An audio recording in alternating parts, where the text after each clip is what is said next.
Assalamualaikum dan salam sejahtera murid-murid. Cikgu harap murid-murid tahun 6 sihat ya, di samping keluarga di rumah. Jika bersendirian, pastikan keselamatan dan kesihatan murid-murid dalam keadaan yang terjamin ya. Jadi hari ini cikgu nak sambung pelajaran kita dengan kemahiran, aktivitinya kemahiran menulis ya, menulis karangan fakta hari ini. Walaupun di situ dinyatakan ada dua jenis karangan, autobiografi dan fakta, tapi cikgu pilih karangan yang pertama yang akan kita bincangkan bersama-sama ialah karangan fakta. Cikgu harap murid-murid masih ingat lagi pelajaran kita minggu lepas tentang petikan ucapan, minda dan emosi yang sihat ya. Kerana berdasarkan petikan itu, kita akan kutip idea-ideanya untuk dijalin dalam karangan otak manusia pada hari ini. Karangan kita karangan fakta yang bertajuk Otak Manusia. Jom kita teroka. Okey, kita lihat di halaman 20 itu, bahagian atas yang pertama ada 3 gambar di situ tentang otak manusia ya. Dan dinyatakan ada gambar yang pertama berfikir membuat kesimpulan di situ.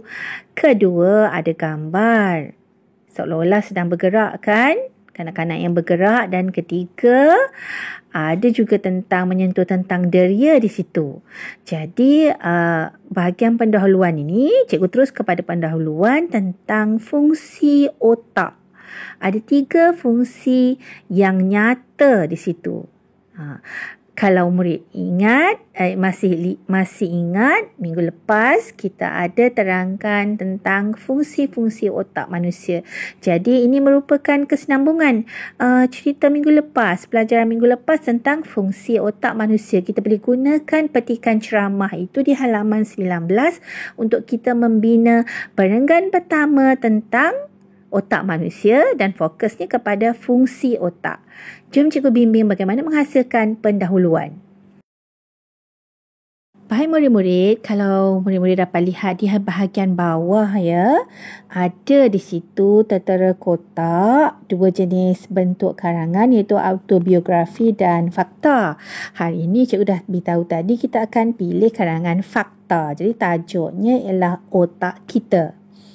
Di situ telah dinyatakan pendahuluan yang bagi karangan fakta yang bertajuk otak kita. Murid-murid boleh lihat setiap orang mempunyai otak. Otak terletak di dalam kepala kita. Jadi itu merupakan pendahuluan bagi karangan kita.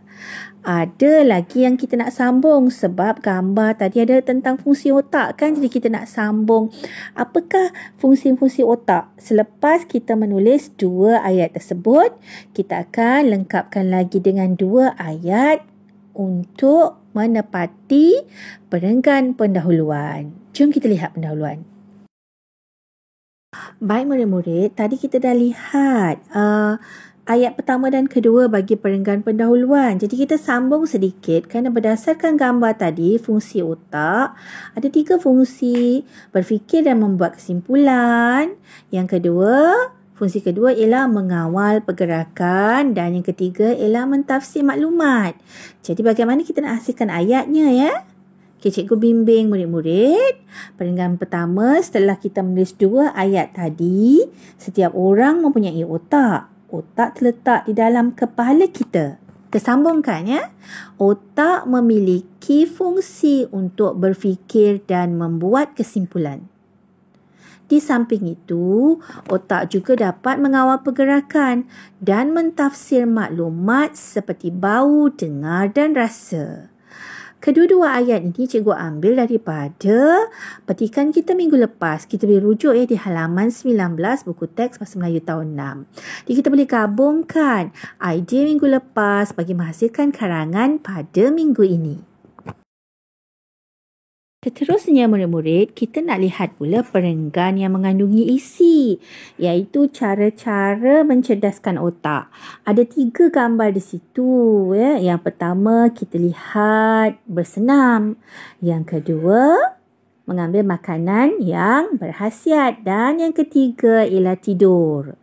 Jadi inilah fokus kita, idea utama iaitu bagaimana, apakah cara-cara untuk mencerdaskan otak kita sebagai pendahuluan isi yang merangkumi perenggan 2, 3 dan 4. Jom kita bina sama-sama. Okey, murid-murid boleh lihat gambar yang pertama tentang isi itu, iaitu berkenaan dengan cara mencerdaskan otak, iaitu dengan bersenam. Di bagaimana bersenam ni dapat mencerdaskan otak kita. Kita perlukan huraian dan keterangan yang bersesuaian, ya. Kita dah ada idea, kita perlu luaskan ayatnya supaya menyokong idea tersebut. Cikgu bimbing murid-murid untuk menghasilkan perenggan yang kedua ini. Okey, cuba murid-murid lihat contoh. Sebagai murid, kita perlu menjaga kecerdasan otak kita. Itu ayat pertama, ya. Antara cara untuk mencerdaskan otak ialah dengan bersenam. Bersenam dapat menyihatkan badan dan menenangkan emosi. Jadi, untuk menghasilkan otak yang cerdas, kita perlulah bersenam bagi mendapatkan tubuh badan yang cergas dan sihat. Itulah penerangan bagi menghasilkan perenggan yang kedua, isi yang pertama. Okey. Seterusnya murid-murid, kita akan lihat gambar yang kedua tentang isi ini, iaitu pentingnya, ya, kalau kita nak otak yang cerdas, nak mencerdaskan otak kita, pentingnya kita mengambil makanan yang berkhasiat. Dalam gambar tu, ya, makanan yang seimbang dan berkhasiat yang baik untuk tubuh badan kita. Jadi bagaimana kita nak hasilkan ayat yang gramatis, ya, yang sesuai, huraian yang sesuai untuk menyokong idea kita dalam perenggan yang ketiga ini. Cikgu berikan contoh begini. Selain itu, kita perlu mengambil makanan yang berkhasiat dan seimbang untuk memelihara kecerdasan otak. Makanan yang berkhasiat membekalkan zat dan vitamin yang diperlukan oleh tubuh kita. Tubuh yang sihat akan menghasilkan minda yang cerdas dan bijak. Seterusnya perenggan yang keempat ialah tentang pentingnya tidur yang nyenyak untuk memelihara kecerdasan otak kita. Kenapa kita perlu tidur yang nyenyak? Kerana waktu tidur ini otak atau minda kita dapat berehat dengan sempurna dan minda yang letih tadi akan dapat rehat secukupnya. Jadi esok kita akan kembali menjadi segar dan bertenaga untuk menguruskan segala aktiviti harian kita. Cikgu bimbing murid bagaimana untuk menghasilkan perenggan yang keempat ini. Di samping itu, otak kita juga perlukan waktu rehat agar dapat berfungsi dengan baik. Kita perlu tidur yang cukup agar otak kita dapat rehat yang sempurna. Tidur yang nyenyak dapat memulihkan tenaga dan merehatkan minda yang letih. Kita akan jadi lebih segar dan bertenaga untuk aktiviti seharian kita. Begitulah perenggan kita yang keempat. Okey, murid-murid, baiklah, kita dah berada di penghujung perenggan karangan kita, iaitu kita berada di perenggan penutup, itu perenggan yang kelima. Kita dah ada pendahuluan, kita ada 3 isi tadi, jadi kita tutuplah karangan kita dengan sempurna, ya. Jadi apa yang kita nak tulis di bahagian penutup ini, ya?